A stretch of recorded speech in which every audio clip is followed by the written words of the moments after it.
Hello, good morning, good afternoon, good evening, wherever you are. My name is Serene, and I'm the host of the Serene View. So, welcome to another week of Constructive Argument.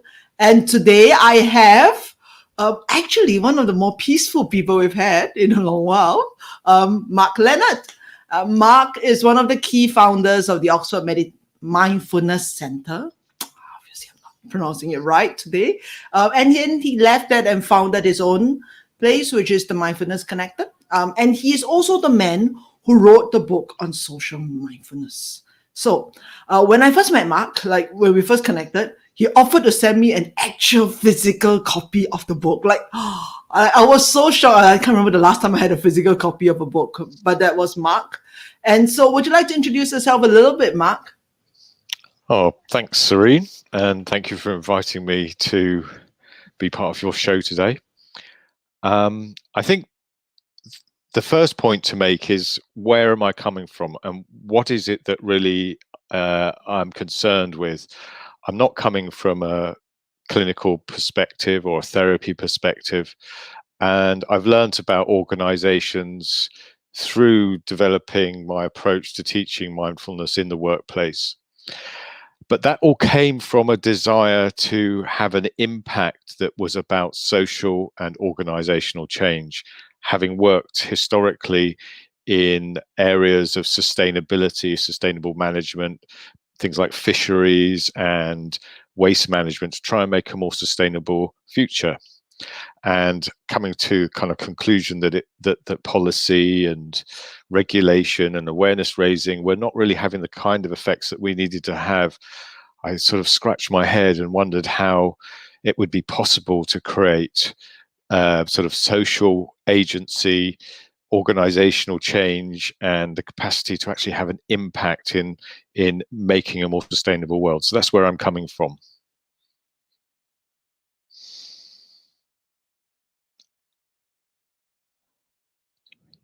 Serene, you're on mute. I know, this is like my number one phrase last year. Okay, yes. So today, Mark is going to come and talk to us about social mindfulness, and he believes that social mindfulness will change the world. And we have had this constructive argument. So for those of you who have never heard of constructive argument, it's basically bringing a healthy way of disagreement back to social media, rather than this, I'm only going to feed you stuff that you already agree with, and then that polarizes opinions in the world. We are trying to have healthy disagreements. And today, Mark is going to talk about social mindfulness. And obviously, I'm going to disagree about social mindfulness. Okay. And for those of you who disagree, please just put your comments into the comment box and let us know what you think about it. So before we start, what is social mindfulness, Mark? I think the first place to start is that, as individuals, we can perhaps grow, develop, but most of what's going on in our lives is really outside of our control. And an organization, for example, it could have a good culture, it could have a toxic culture. How do we as individuals impact that? In the end, it takes a group of people, a critical mass, to change the culture in an organization, and a critical mass to change behavior in society. So the first reason, it's social, because change in the end is mostly about something we do together, collaborating, understanding each other to produce some kind of change in the way things work. So that's the first reason why it's social. And the second reason is that we are. Do you want to say? Do you want to join in? Yes, I was going to say that. Yeah. I just kind of wanted to say that. Would you say that this is social mindfulness is being aware of people, thoughtful of them, just like what Angie said, being thoughtful of people in the moment? Is that what it is? Would you think so? What is the definition? I think that's part. That's not wrong, but I think in the end, mindfulness boils down to a very simple piece. Mindfulness meditation practice, which trains the mind and the body. It's a very simple attentional exercise. The effect of it is to reduce sort of stress levels and disengage attention from thinking about things and become more aware of feelings and how they're affecting our behavior and thoughts. So it's laying the foundation for being more aware. And the fact is, what's going on for most of us is produced by a sense of who we are in relationship to others.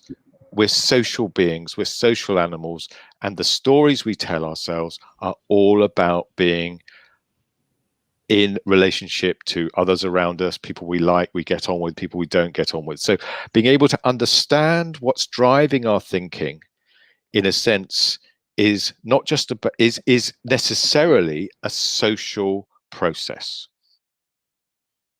Okay. So when it is a social process, right? I mean, does it actually, okay, so I put it this way, okay? You have talked about how it changes the world.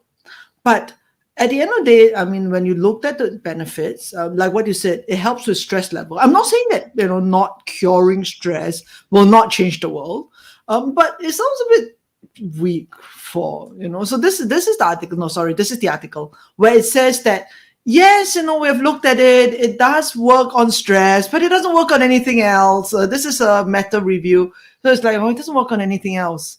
So, I mean, will just reducing our stress change the world, really? I think that I would argue that, yeah, there is some impact that comes from reducing stress. We've got more time to think about things clearly, more time to perhaps be more thoughtful in our relationships. But if you like, this basic sort of process that's going on with mindfulness meditation has a number of effects. And I think, as you point out, it's pretty uncontroversial that it does reduce stress. But the reason for calling it social mindfulness is recognizing that whatever's going on for us is taking place in a context that is social, and that we then, by understanding our internal processes being related to how we experience life socially, and teaching that with the objective of empowering people to influence their social environment and come together to work together for organizational benefits or for the collective good of a particular group or community, then it's a context that's very different from the context that is set up by choosing to apply these practices, mindfulness meditation practice or mindfulness meditation activities, to reduce stress or improve well-being. So there's a different intent, a different context, and a different outcome. And it sounds very similar to kind of, being nice to people. Like your mom says you have to be nice to them. And, is that similar to what it is? That's really what it sounds like to me. Well, the thing with simply being nice is obviously most of the time it's important to be considerate and kind, and it's true that if we reduce our stress levels, we're more able to be and more likely to think carefully about what we say and how we affect other people. That's true, but the key difference with positive thinking, if you like, and mindfulness practice is that it's giving us the tools to be able to think about what is difficult and uncomfortable. And if you're just applying not being nice, what you're doing is you're actually in the end suppressing or denying those difficult things that need to be discussed if you're actually going to result in significant growth and change of behavior in a social context. But when I kind of think about it, right, isn't it being mindful and being socially mindful, thinking about people and their needs and so on? I mean, if you're going to address all of these uncomfortable things, how is that being, helpful to the other person? Like, I mean, look, the last thing I want is you are not stressed out, and I can tell you're not stressed out. You're so calm, and then you come to me and bring up something that's uncomfortable for me because I am stressed out now, and then that doesn't sound right. I mean, is there something I'm not getting here? Well, I'll leave you to work that one out. Yeah, because you're like, we have to be mindful of other people, and then we'll bring up the difficult and uncomfortable things with them. I'm like, we can divide up the individual mindfulness meditation practice into two different aspects. The first aspect is calming, and it's just dropping things, not engaging in worrying thoughts, etc. But that gives us a capacity to start to allow the nervous system and the body, and how the nervous system and the body interact, to start to process unresolved conflict, and in time, imprints of various levels of trauma, fear, and identity that keep on hijacking us to react to certain situations stressfully without thinking them through clearly. So in a social context, what one needs to do, if one wants to build a relationship that can develop into something more than a hierarchical set of instructions, or that actually enables people to develop in their roles, the leader or manager needs to be able to create an environment of social safety for that person to start to feel secure enough to start to actually talking about what might be difficulties in their work. But actually, there's been a lot of research about this sort of social, I don't know, social, but it's like psychological safety, which was mooted by Google. And now there's a lot of, research to say that actually what is passing off as psychological safety nowadays isn't quite that. And actually people don't feel as if they are empowered to break the feeling of comfort or safety. So it's a little bit like me and you, right? I mean, if we are psychologically safe with each other, that might mean I don't really want to rock the boat and bring up nasty stuff, because I want this comfortable and a happy relationship that I have with you right now. So that's why in a social mindfulness approach, in an organization or a community, you need to first teach the basic principles of being able to produce a stress reduction response, and then explicitly use that to start to talk about how this can be used to process difficult feelings that drive a lot of our behavior uncomfortably. Now, all good standard therapeutic mindfulness programs will be based on that, those two principles. But so if I was going to say, can I just recap what you said? So basically, the system works like this, right?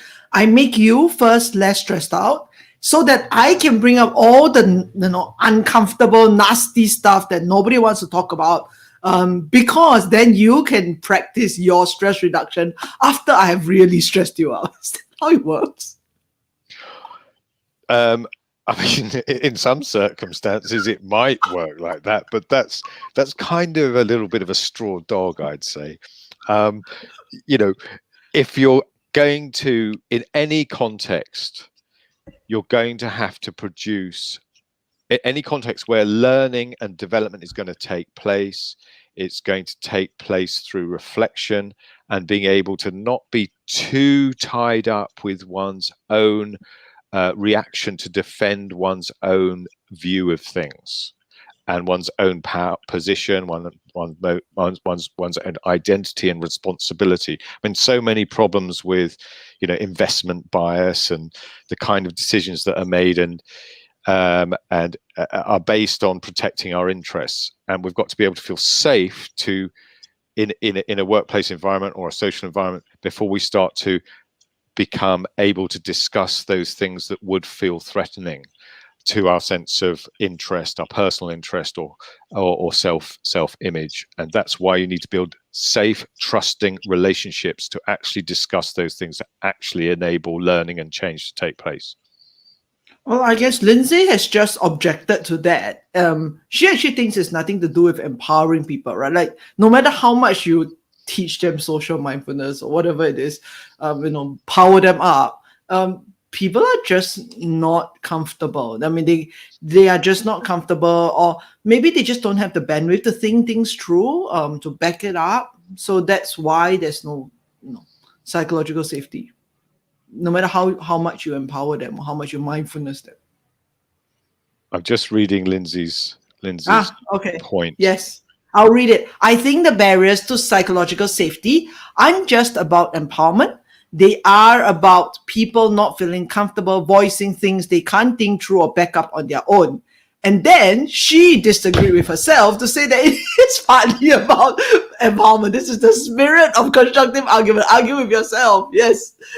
So I think, but I kind of agree with her, right? Because look, I come from a background where it's very important to save other people's face. And I'm brought up being told, like, and are you bothering other people? That's my first consideration. Am I bothering other people?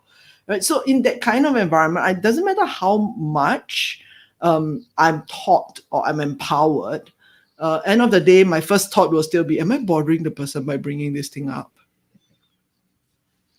So, until this is why why an organization or why programs that work function over an extended period. There's been a lot of criticism, for example, about implicit bias training, bias about gender, race, etc., that comes into affect equal opportunities and can cause all sorts of inequalities in the workplace. Now, a lot of that training has been shown to be, or is thought to be, ineffective. The training that works is when there are a number of things that are put in place that actually give people an opportunity to learn over time different techniques and to embed that understanding and those behaviors. If it's just a tick boxing exercise, it's not going to work. It can even be counterproductive because people go, well, that's the way it is. This information is telling me that I'm always biased, for example. That's just the way it is. That happens. I can't help it. It takes time to train one's behavior and habits to actually do something differently.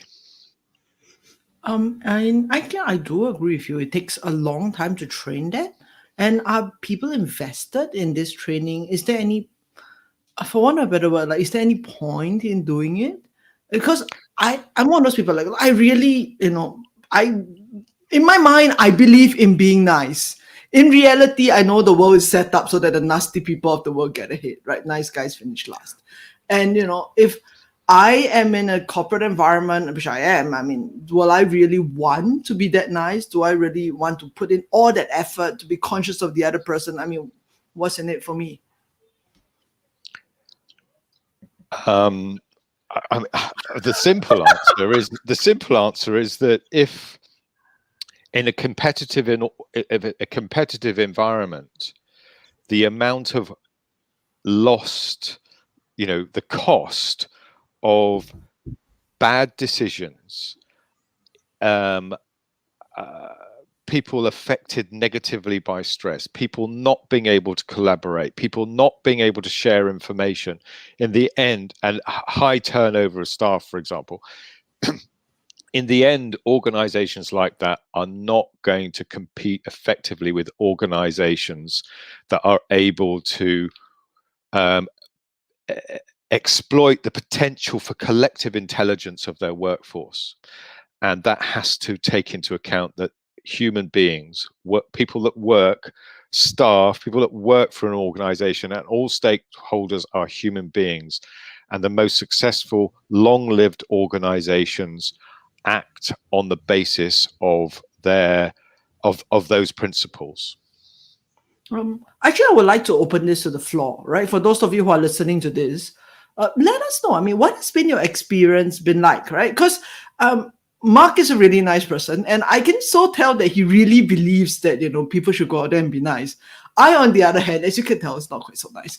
And I really kind of think, wait, if I'm the one being nice, I will get stepped on, and I will not be benefiting from this. So what has your experience been like? Have you found that being, mindful of others, being altruistic, being socially aware, has benefited you at work, has not, just like send us a post, let us know what it's been like for you. And meanwhile, we will continue with Mark. Sorry, you can say something else. No, I was going to follow up with what you were saying, but yes, you have a go specific ahead. question. Yes, okay. go. First of all,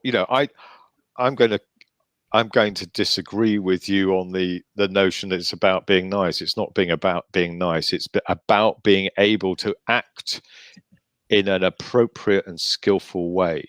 Now, that doesn't mean we need to be nasty to do that. Sometimes it can mean that we need to be quite forthright in what we do in order to get an effect. It means about not being able to create an environment where we can say what is difficult and uncomfortable that needs to be said, and for it to be heard, rather than for people to react in a way that just cascades and creates more issues.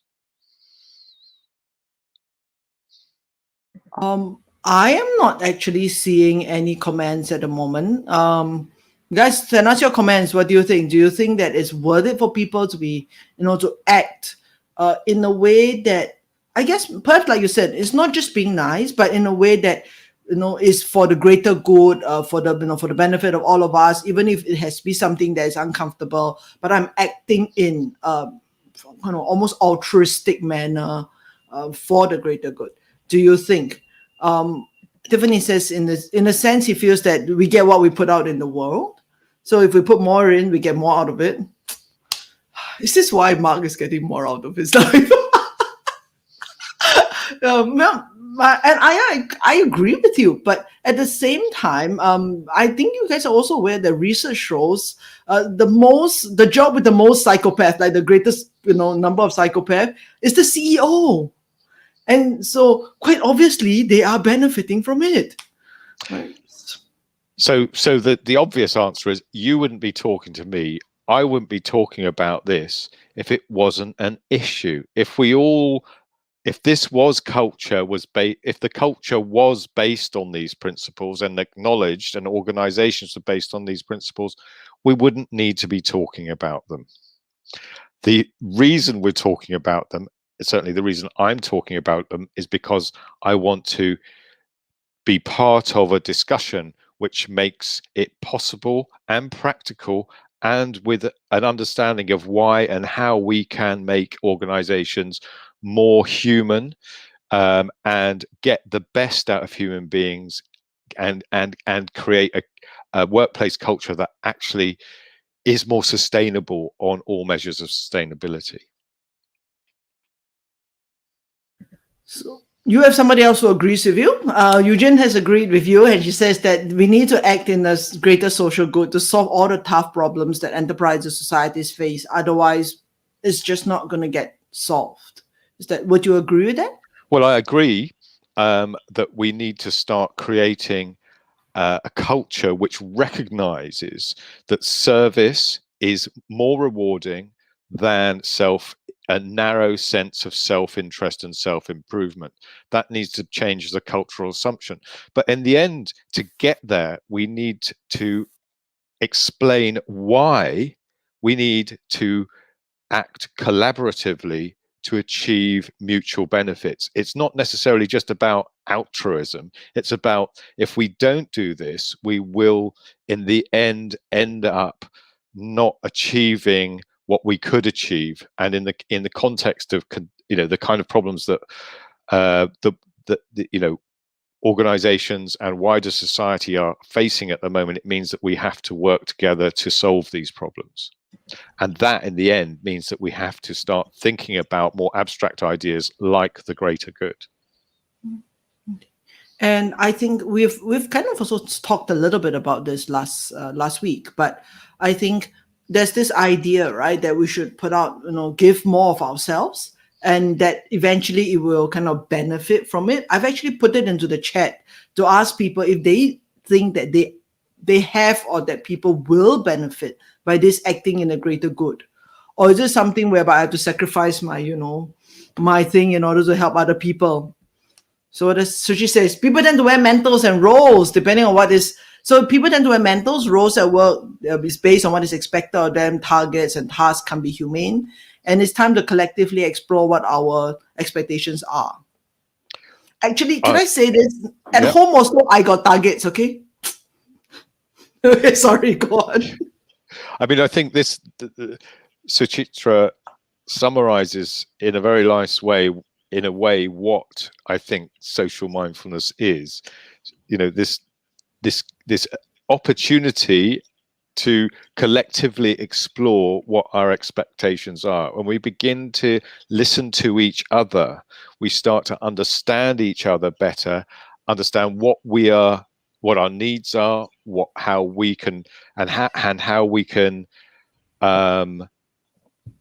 build relationships that enable us to act with similar, aligned sets of values to achieve our goals. And we need to create the opportunities where we start to learn to do this, because it isn't formally included in workplace practice.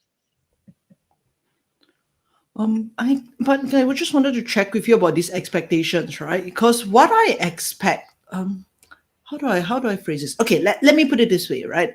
My whole life, I've had people act in my best interest in a way that really annoys me, right? So my mom is always trying to do things that she feels is good for me, but I disagree, for example, and I don't think that those things are in my best interest. And I think if you push this out to the workplace, when it comes to expectation and so on, it's fairly similar, right? I mean, who am I to say that this is in the good of the other person? Who am I to kind of decide, what are these expectations should be? And if you, like you said, let's sit down and have a conversation about it. I don't think it's a conversation that everybody can participate in. It may end up being a conversation where the top few people make a decision. Jeff will be very upset, but the top few people make a decision. Okay, this is what we're going to do. And the rest of us just follow suit. I think it's very easy to miss or sort of read things from different perspectives. My view is that we need to create a foundation of trust and understanding in working relationships, and more widely in networks in the community and with stakeholders of whatever area that we're involved with. And there are two key aspects to this, which again I would divide up into sort of individual functions of mindfulness, potentially being able to be a little bit more non-reactive, a little bit more at ease, think a little bit more clearly, be a little bit more aware of our own feelings and how decisions and actions feel to be congruent with our values, for example. And on the other hand, it's not about telling other people what we expect of them, but it's being able to maintain those qualities of feeling safe and secure in ourselves, while being able to listen to what others have to voice and to describe what is going on for them without trying to solve their problems. It's more about asking questions. It's more about using the Socratic approach, which has two elements. One is friendliness and the other is inquiry into what's going on, and then finally you can start to draw conclusions. So it's a process. Can you be frank with us? Is it easy to do? It really sounds very, very hard to me. Well, I think it's a lot easier than is often thought to be. But that's partly the reason why we're having this conversation, is to say it's not that difficult, but we have to begin to understand what it's about and start to take it more seriously. And that's why I've developed the teaching approach that I've developed, to give people these basic tools. Well, I mean, Suchi says that when individuals act based on personal or self-serving agenda and not for the collective good, So like equality, inclusion, ethics, sustainability, then parasitic behaviors will persist, like these monster CEOs. And Yeah. I really think, I mean, look, it sounds wonderful to me. And actually, I posted in the comments that I feel like I'm being so mean to you by like constantly disagreeing with you, right? It sounds wonderful, right? Being able to be there present for people, to be able to connect with, find out where they are, what they need, and not just I tell you what you need. But it really does sound hard to me. And like, if I were to go out there right now, I don't even know whether I will be able to do it for my own son, whom I love dearly, but I am telling, him what to do all day, So I'll tell you how simple it is. With your own son, if you've seen as you've brought him up, when you might ask him how things are.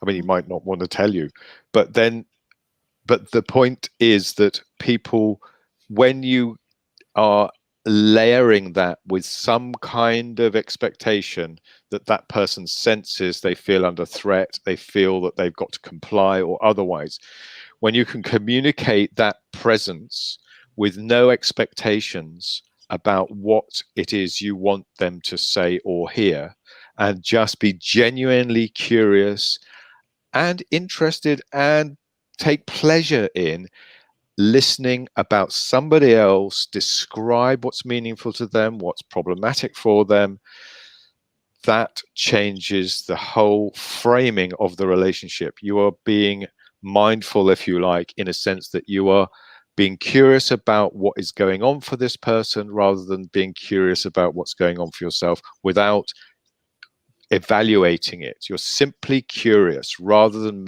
jumping to the judgments about this is because X, Y, and Z. And if that judgment does arise, instead of describing what you think it is, you're doing this because of this, and that's why you should do this. You could ask the question, is it because something's going on that's causing you to think like that or feel like that? Or what is it that's causing you to feel like that? So it's just an open question rather than describing your expectation, your assumption, and assuming that to be true.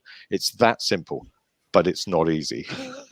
I was going to say this. I read in a book, I'm sorry, I can't remember which book, but I read in a book that probably the definition of human existence is that we always come to a situation with an expectation of what it should be. It's a book of mindfulness, right? And they were advocating how we should not have this. And I'm like, yeah, I mean, this is human, right? I mean, a dog doesn't come to a situation and have this expectation of what, it shouldn't be like that, it should be like this, right? I don't think any other animal does it, but it's a definition of human existence that we have this idea of what should be. So if you tell me that, you go to him and have no expectations and just be there completely curious and open, I can only say this, Mark. It sounds amazing. And I will have to be, I don't know, some saint to be able to manage that. Well, that's your set of assumptions or that you're coming from here that defines that. It can be, your expectation can be that this is just friendship, and that is the most valuable thing that you can have in your relationship with your son. That it's simply finding out what's going for him, and that is going to be the foundation of growth in your relationship, in understanding of each other, for yourself and for him, and his capacity to start to explore what it is that he really feels and what he thinks is really important for him to do.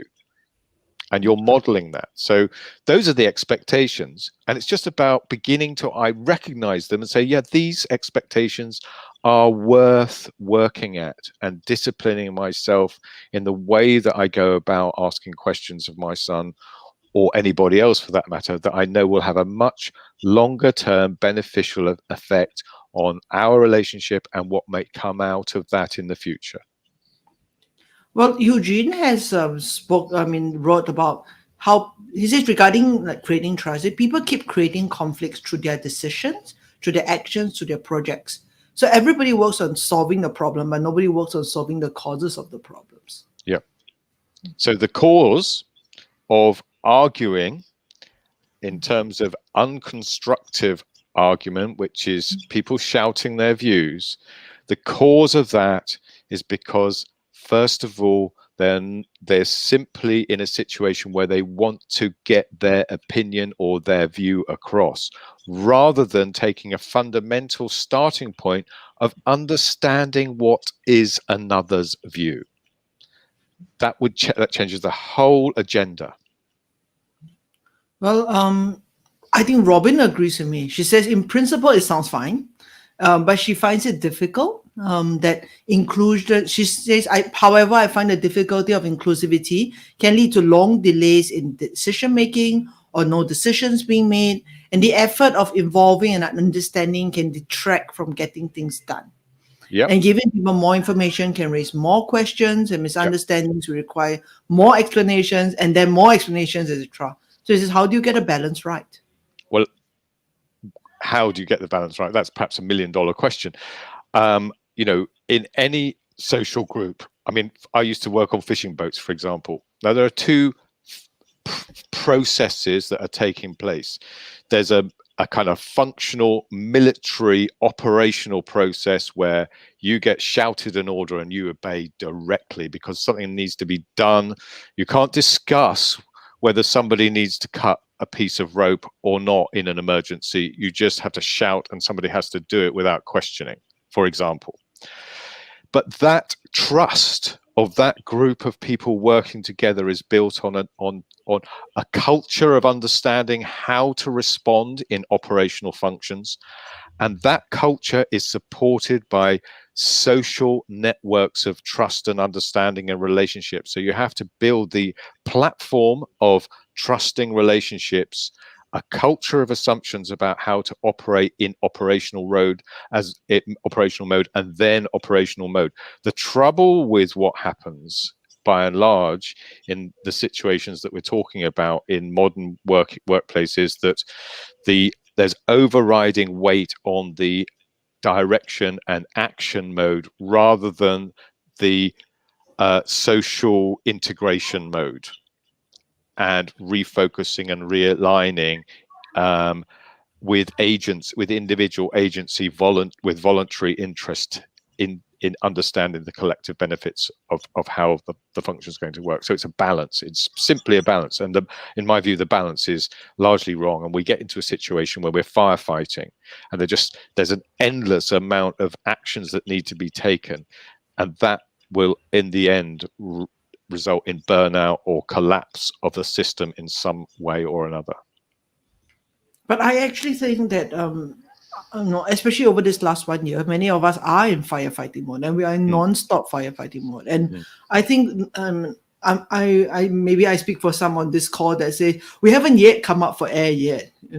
We are that swarmed over, and so finding this balance is ideal. But sometimes I wonder, is it humanly doable?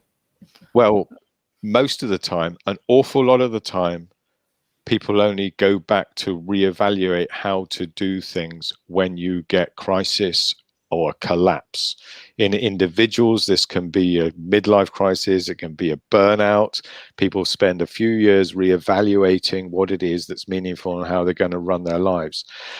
And until this kind of crisis, if you like, individuals are just a sort of part, an organization is built up of individuals, and there will be points at which there is these levels of systemic collapse in organizations, and that there will be a point at which people in those organizations recognize, hang on, we've got to take a breath and start to think from first principles to work out what we're doing while we just manage to keep the boat afloat. Well, Sundarasan has decided that he needs to read more on this, and I will tell you this: he wrote a book on it. So I'm gonna this is his book. And if you feel that I don't want to read, I'm too swamped over, there is a video. and if you don't want to read the video, I think there is an article. Is this an article? Yes. So that's an article. Well, that's a chapter in a book. There's those articles. So that's the book that I've written. Social Mindfulness, a guide to meditations from mindfulness-based organizational education, which is the course that I'm talking about. And this is very much these are course notes for participants. This article is an article which presents the findings of a trial, a waitlist controlled trial that was carried out with National Health Service hospital staff, so that the data is published. I'd recommend to look at the subject more broadly, the mindfulness initiatives, mindfulness developing urgency in urgent times, and the collections of essays, which I'm very proud to say my essays included a collection of essays in response to the document Mindfulness Developing Agency in Urgent Times. So is it this one? No, Mindfulness Developing Agency in Urgent Times. This is a different one. Maybe we haven't got that link. But if people Google Mindfulness Initiative, no, I think it's free online. Oh, okay. Yeah, I mean, you can buy hard copies, but the Mindfulness Initiative is the UK policy group that has been taking forward the work of the Mindfulness All-Party Parliamentary Group in the UK, sort of developing interest and understanding and promoting mindfulness-based approaches. And Director Jamie Bristow with Rosie Bell have written this really exciting, game-changing document called Mindfulness Developing Agency in Urgent Times. So it's instead of talking about mindfulness about therapy or performance enhancement, it's about how can mindfulness, looking at the evidence published so far, how can mindfulness actually help us to do the kind of things we need to do to deal with the challenges of the 21st century. Sorry, it's called Mindfulness Developing Urgency in Urgent Times. Oh, Agency in Urgent Times. Is that correct? Yeah, for the Mindfulness Initiative. And then there's my essay, along with others, is published in a follow-up document, which is a collection of essays. Okay. Yep, that's right. Okay. You will find it if you find the Mindfulness Initiative online, you'll find it. Yep. I'll throw it into the comments. So if any of you want to pick it up, you can pick it up. Yeah.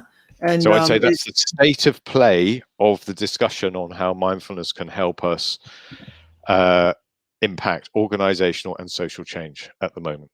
Yes. And Suchi has come back to tell me that, like most parents, I wear the mantle of a parent and I'm always the parent. Yes. Until I became a parent, I did not know I was that bossy. Like, I have never seen myself in the light of being that bossy and that commanding. But yes, since then I have, like, I don't know, I'm practically a dictator. I sit here, eat 5 miles, drink a glass of water, and then eat these 2 vegetables. Yes. And I think it's true that if we realize this and we consciously drop this parent mantle, we can have interactions without the burdens of assumption or expectations. But I will also really tell you this, that I personally find it hard. I find it hard to step out of the parent role, even in situations where I no longer have to be a parent. So this is a sad story, but I go to the office not long after being stuck at home with my son for very many months on end. And then I go to lunch with my colleague, and then the colleague chokes and I go like, drink a glass of water now, and I eat more vegetables. I am in a parent mode, and I even find it hard to step out of it. So yes, I do actually feel it's hard. Yeah. Okay. So, any other comments, disagreements that you guys want to add to this? Anything else that you want to add? I will just post out Mark's. Mark, as you can tell, is a very nice person, very mindful and very calm. So if you want to talk to him for any reason, you want to interact with him, reach out to him. This is who he is on LinkedIn. You can just Google Mark Leonard. And any last disagreements that you want to send in to Mark? And anything that you want to disagree about? Okay. Anything that you want to leave us with, Mark? I think the most important thing I'd say is that, without believing that there is a small chance that we can achieve change, we're not going to even try. And there is so much that we need to do. The challenges are so great, it's very easy to feel that they are too great, but such has been the history of human beings. It's only when we decide that we have a chance and we can work together to solve the problems that we face that we actually begin to engage and understand and have an impact. And the opportunities, when they do come along, or we create those opportunities, give us the chance to make this, to do the things that we need to do one step at a time. So she has a final question. She says, how can organizations support employees to develop agency in this, very disempowering times? Well, that's why I developed a program to do this. Because I thought it was needed, that combines the reflective and self-regulatory and self-awareness of mindfulness practice in relationship to others in a group, so that we begin to understand these social, psychological principles of how we function, how we influence group, and how the group that we're working with, or the network that we relate to, can produce the benefits of what is described as collective intelligence. When we bring the team together, a team of average individuals will beat a team made of individuals that are high performers every time, because they are exploiting the quality of trusting, understanding, collaborative relationships. And that brings a whole different order of capability of what we can do together. Well, I mean, I'm not sure if I'm entirely convinced that we will all be like one big happy family. But I think if this can be something that we can think of, we can dream of, we can one day be much more mindful, much more socially mindful, then I think certainly I don't see that as the world is going to I think that will be a great benefit to the world. Actually, yes. So thank you very much, Mark. Last comments, anyone? I don't see anyone else, but last comment. Do you want to say one last sentence, anything before we wind up? Well, yeah, thank you. It's always a pleasure to chat and sort of push this argument forward, get every opportunity to develop this discussion. And that's how things happen, is through sharing ideas, understanding and challenging, but all within a kind of positive and civilized, well, whether it's civilized, I don't know, in a way that's actually trying to understand and but being willing to listen to criticism. We've got to do that, and we've got to learn not to be defensive about it and actually have fun doing it, to build this dialogue that produces beneficial outcomes.